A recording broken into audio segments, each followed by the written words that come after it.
Schadenfreude?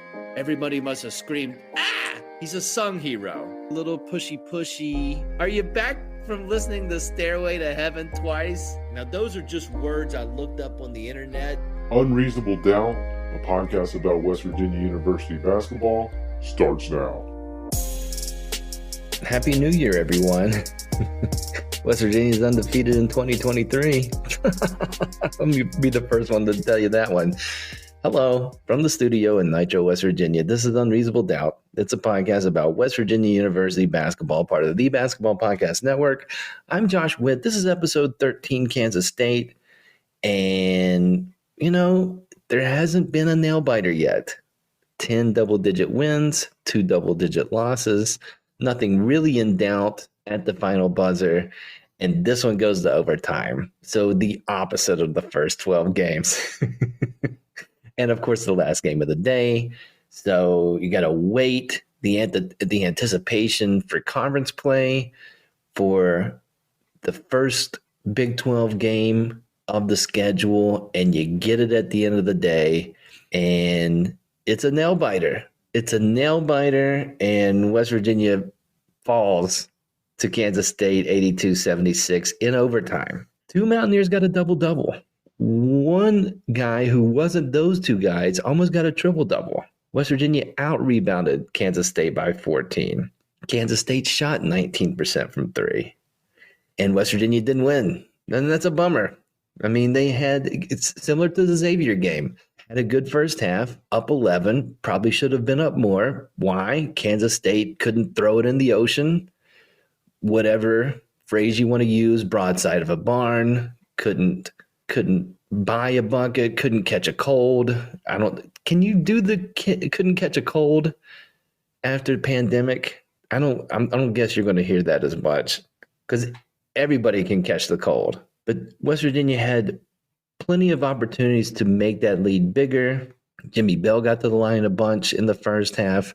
Muhammad Wagi got to the line a bunch in the first half, and those guys couldn't extend the lead.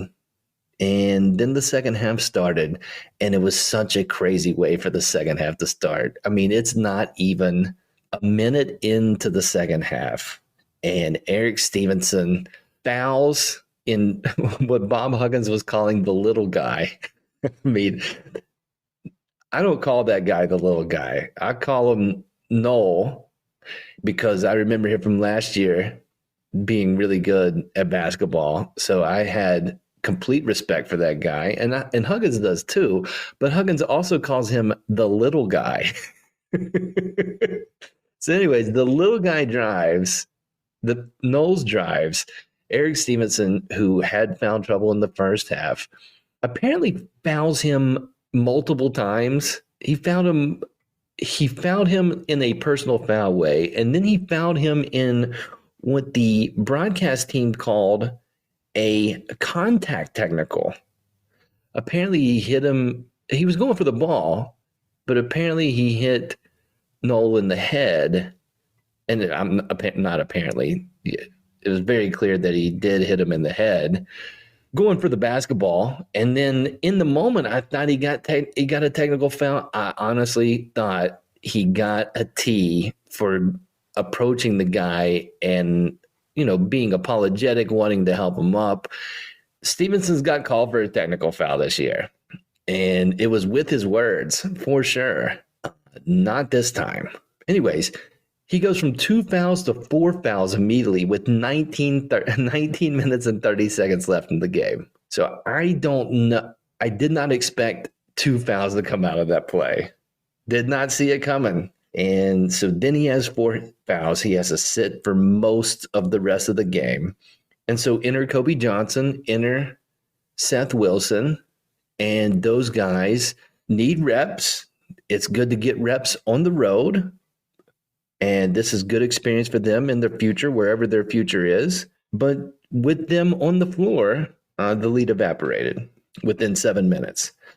And then K-State not only evaporated the deficit, they took an 8-point lead. And then WVU slowly comes back, and then they take a 1-point lead with 1 minute left on a play where it looked like Keedy traveled, but they didn't call it. Great. And he's flying out of bounds, throws it to Trey Mitchell underneath, bucket, up one, a little over a minute to play. Kansas State scores on their possession with their best player scoring in the paint. West Virginia can't convert, 2 free throws. So West Virginia down 3. And then in a possession that I would, with no timeouts, with a possession that was definitely, I would describe it as chaotic. Somehow Kedrian Johnson ends up with it wide open, and he calmly makes a 3 to send the game to overtime. And I need a cardiologist because I didn't even get excited. I just went into hands on the head. Like, I can't believe I was kind of resigned to the fact, I'm sorry, that WVU was going to lose in regulation. And then they got 5 more minutes. And of course, Kansas State scores the first 4 points in overtime and doesn't look back. And Huggins' words, the little guy, was clutch in overtime and made lots of free throws and closed it out for Kansas State. Now, Noel, again, my respect for him. He's 5'8", and he's controlling the game, and sometimes he's the best player on the floor. So all that's true. Now, does that same guy somehow never foul anyone? Yes.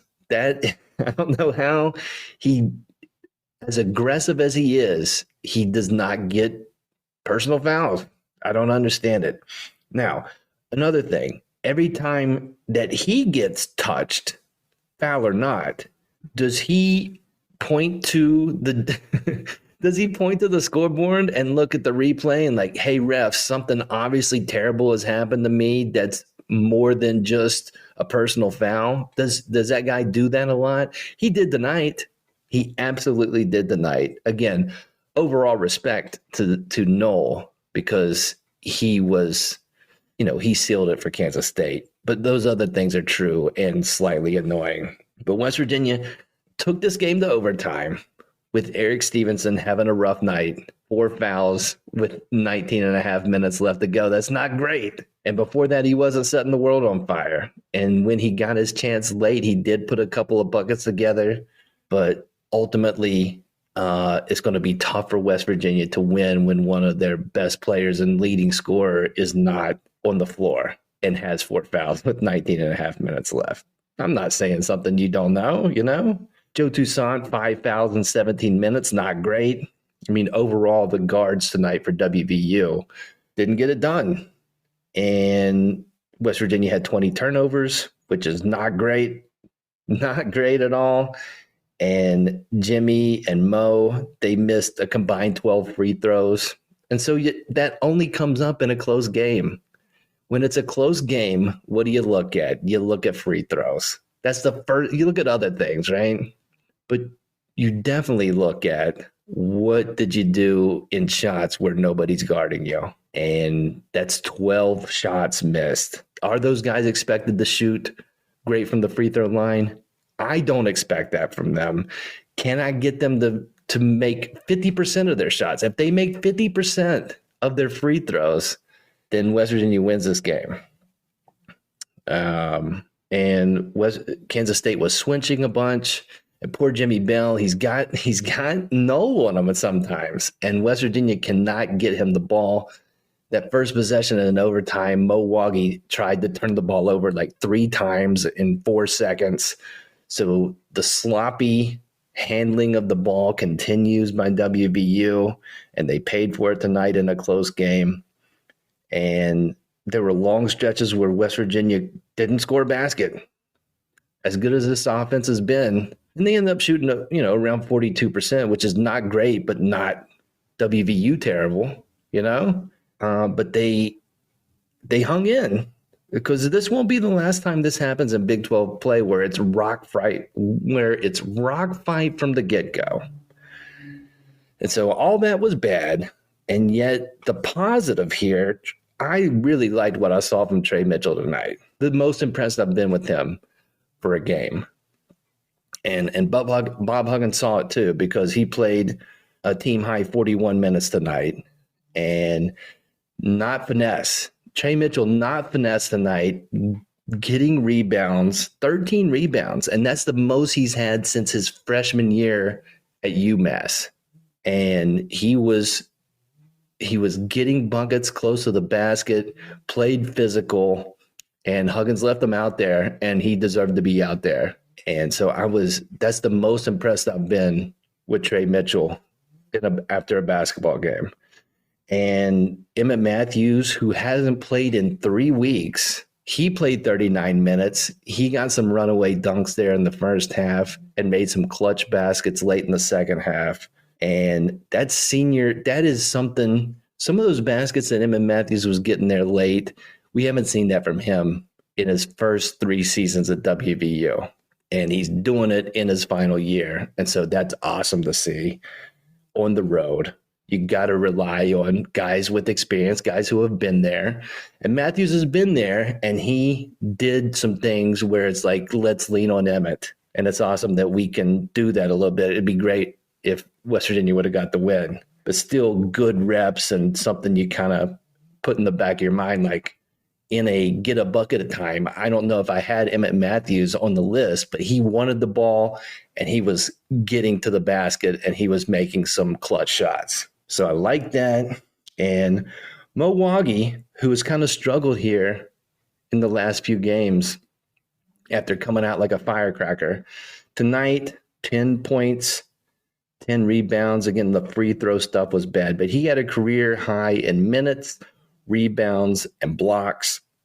And so with Jimmy Bell dealing with foul trouble, Mo Waggy stepped up. And again, not perfect, but the minutes that he got, you see the promise that we saw in the first few games. Saw that again tonight. And for the team, you're down 8 on the road, all of the bad that was happening, lead erased, and you go from up 14 to down 8. They could have packed it in, did not, hung in there, got it to overtime. And, listen, it's Big 12 conference play. I said this in the last episode.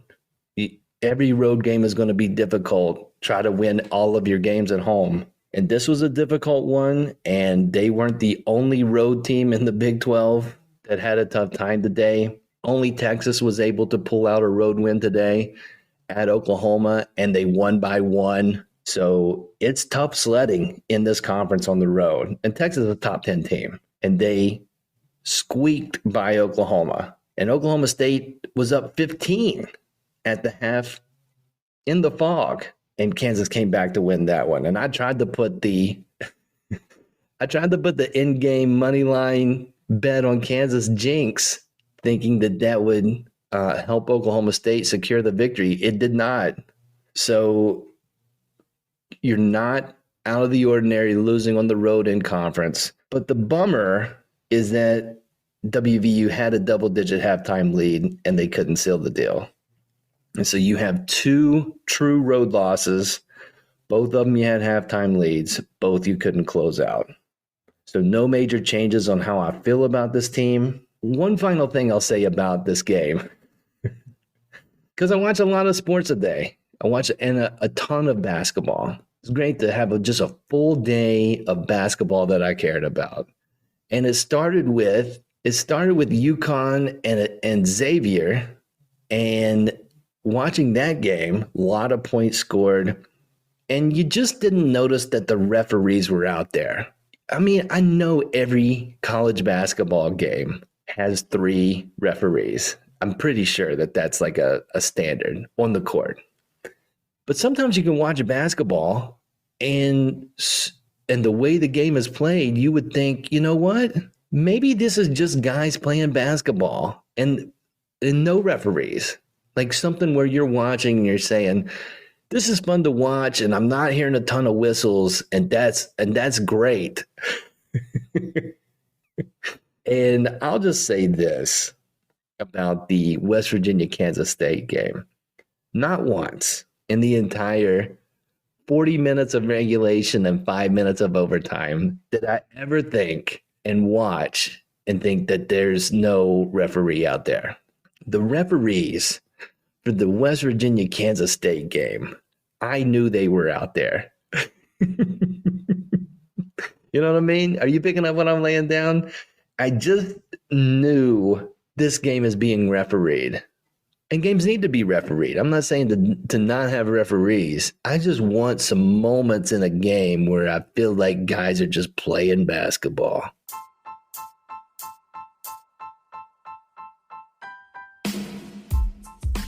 The NBA season is heating up and there are still so many unknowns. Yes, the Lakers are not going to go 0-82. Yes, the Bucks are not going to go 82-0. But will Javon Carter stay in the starting lineup? Will Deuce McBride make it in the rotation for the Knicks? When I'm looking to get in on the action, I bet with DraftKings Sportsbook, an official sports betting partner of the NBA. New customers can bet just $5 pregame money line on any NBA team to win their game and get $150 in free bets if they do. Check this out. Right now, everyone can earn up to a 100% boost with DraftKings stepped-up same-game parlays. Go to the DraftKings Sportsbook app, place a same-game parlay, and combine multiple bets like which team will win, total rebounds, and more. The more legs you add, the bigger the boost, the bigger your shot to win big. The DraftKings Sportsbook app is easy to use. You can do your same-game parlay. Really easy, gives you the odds. Definitely check it out. So download the app now, sign up with code TBPN, place a $5 pregame moneyline bet on any NBA team to win their game, and get $150 in free bets if they do. That's code TBPN, only at DraftKings Sportsbook. Minimum age and eligibility restrictions apply. See show notes for details. 2023, we're here. Do you have any resolutions? I don't have a ton of resolutions that I want to share. I do have some things that I'd like to see in 2023 that are out of my control, but maybe I can just bring a couple of things to light. First of all, and this is just a personal preference, when I go to the store, can I get a carton of eggs? Are we going to pay $1 an egg? I have lived a long time on this earth, and eggs that come from chickens are fairly inexpensive. And in 2022, and I haven't been to the store in 2023, in 2022, late 2022, the price for a carton of eggs made me think about becoming a chicken farmer. Then I thought, how much are chickens? They have to be super expensive. Then I'm starting to think, are there chickens in the wild? Like, I know there's a wild turkey. Are there wild chickens? Where is their population in West Virginia? Can I harvest chickens in the wild? Because I don't want to pay $1 an egg. If it's a Cadbury egg is cheaper than an actual egg. And don't quote me on that. But I feel like, I guess when we get to Easter time, and if I'm staring at a dozen Cadbury eggs and a dozen eggs that came from a chicken, and they both cost the same, I don't want that. So I haven't read, I'm not going to Google it. Whatever we're doing regarding eggs, let's get them cheaper. And hey, egg beaters. Just because it's $1 an egg almost doesn't change how you're doing your egg beaters. I don't think. Are egg beaters real eggs? Let me see. Oh, they are real eggs. Daggone it. All right, fine. I take it back, egg beaters. You gotta roll with how real eggs cost, I guess. But hey, in this vein, who's the Tesla of eggs? That's not a bad example. Tesla's stock prices. I don't want to get political. What? This is dangerous. I'm in dangerous territory. I just want to wish you Happy New Year, and which I did. And I just want eggs to be cheaper, and I bet you do too, unless you're working for Big Egg, and then you're good with it. I don't know. Help me understand the egg thing. Is there a chicken shortage? Are we Is there distribution problems with getting eggs out? What is happening? Also, Arby's. You're a restaurant. You've been around a long time. You know what you're doing. When I went, I just learned a lot the last time I went to the store. Eggs are too expensive. And Arby's is selling their sauce at the store in the condiment section. You can get a container of Arby's sauce. You can also get a container of horsey sauce. Love me some horsey on my roast beef. Like to dip the curlies in the Arby's sauce. And that gets to my resolution for Arby's. Why are we still doing the packets?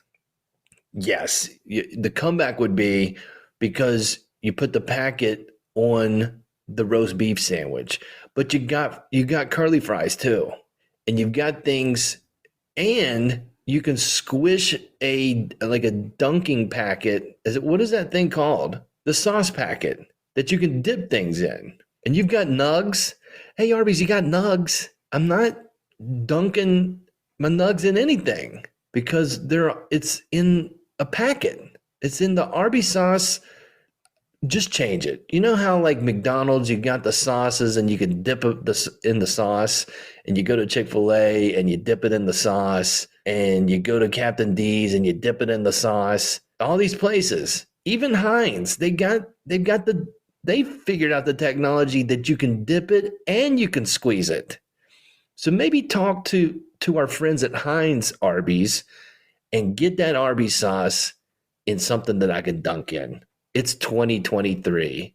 You're selling it at the store. So why isn't it in something that I can dunk a curly fry in versus squeezing Arby's sauce out of a packet? Do you want to pay $1 for an egg? Then it's like, well, how much is an ostrich egg? I could get used to that. And that's so much eggs. It'd be like, basically, if you get an ostrich egg, it's like getting like 3 or 4 containers of egg beaters. It's like getting 2 cartons of eggs, 1 ostrich egg. Or what lays an egg that's similar to the size of a chicken? I'll try it. Duck eggs? How big are duck eggs? Again, these are questions I can look up on the internet. But if an egg roll is cheaper than an actual egg, if I can get an egg roll cheaper than an actual egg, then can we fix that?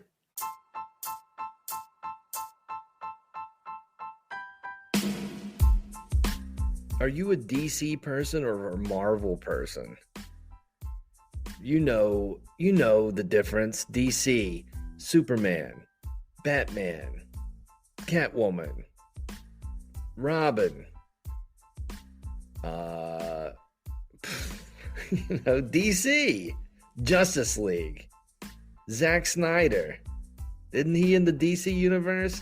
Then you got Marvel, Iron Man, Black Panther, Doctor Strange, love, Captain America, Captain Planet. Is that right? Anyway, if you know the difference between DC and Marvel, then you probably have comic books, and you probably have comic books that you would like to sell to somebody. And that's where Freeman Sports Cards and Collectibles come in. You call them at 304-416-3631 and tell them you've got DC comic books, Marvel comic books, other comic books, and they'll say, yeah, I'll buy them and I'll give you cash money. So comic books, action wrestling figures, sports cards, give them a call, 304-416-3631. Freeman Sports Card and Collectibles. The next game for WVU, I apologize for that last segment. It's just the eggs are too expensive. The next game for WVU is Monday, January 2nd, 7 p.m., ESPNU. WVU stays in the Central Time Zone. They go down to Stillwater to play Oklahoma State. Now, West Virginia has done okay in Stillwater since they've been in the Big 12. I don't know how they're going to do this time. And Oklahoma State, they were up 15, as I told you, at the half at Kansas today, lost by 2 in regulation. Similar to the WVU Kansas State game, I would say, especially in the last few seconds of the Kansas-Oklahoma State game, you could definitely tell that the referees were there in a different way. There was a 1 to 2 no calls there at the end of the Kansas-Oklahoma State game that could have changed the outcome. Who's to say? Nobody has any qualms about the calls that go for or against a team at Kansas, right? I mean, that's probably just exclusively Oklahoma State fans. Anyway, Avery Anderson, who has really fared well against WVU, at least to my recollection, he was quiet against Kansas, so I would expect him to have a bounce-back game on Monday. Eric Stevenson had a bad game against Kansas State. I would expect him to have a bounce-back game in Stillwater. And I'm not going to say this is a must-win. It's very early, and this is another true road game in conference. But you've got 2 teams, 0-1 in the Big 12. You have 2 teams that had a double-digit lead in their first Big 12 game and ended up losing said game. You've got here's the other thing in the similarities. After West Virginia and Oklahoma State play, Oklahoma State gets another home game, but they play Texas. So if they lose to West Virginia, they're 0-2 and they get to play Texas. West Virginia, if they go to Stillwater and lose, they're 0-2. They come back home and they get to play Kansas. So again, I'm not calling this a must win, but looking at WVU, if they're 0-2 and then they play Kansas and then they play Baylor, who had a rough go of it in Ames today, but Baylor's still a really good basketball team. It just, on paper, it's got that you don't want to be you don't want to be 0-3 in the Big 12. That's a tough hole to dig out of. And then you're 0-3, and then you're playing Baylor, and there's nothing of any note extra that would go into a home game versus Baylor. There's nothing on, I follow West Virginia. I don't see anything in particular that would make me pay more attention to this Baylor game in Morgantown than any other time West Virginia has played Baylor anywhere, right? Just a normal game against Baylor in the Coliseum, but you'd be facing that.